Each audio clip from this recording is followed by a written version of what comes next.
अस्सलाम वालेकुम रहमतुल्लाह। दोस्तों, एक सवाल आम सा उठता है कि इन आजमाइशों के लिए मैं ही क्यों हूँ। तो याद रखिए, ये दुनिया आजमाइशों और इम्तिहानात का घर है।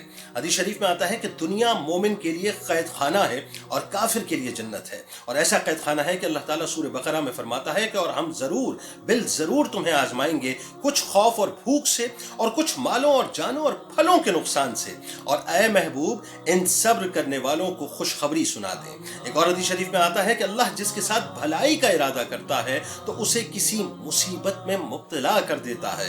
एक और हदीस शरीफ का मफहूम है कि सबसे ज्यादा मुसीबत और आजमाइशें अंबिया कराम अलैहिमुस्सलाम पर आती हैं, फिर इनके बाद जो मर्तबे में हैं और फिर जो उनके बाद मर्तबे में हैं। लेकिन जो दीन पर जितना पुख्ता होगा उसकी आजमाइश भी उतनी ही सख्त होगी, और जो दीन पर जरा नरम होगा उसकी आजमाइश भी नरम होगी। यहाँ तक कि ये मुसीबतें बंदे के गुनाहों को मिटा देती हैं।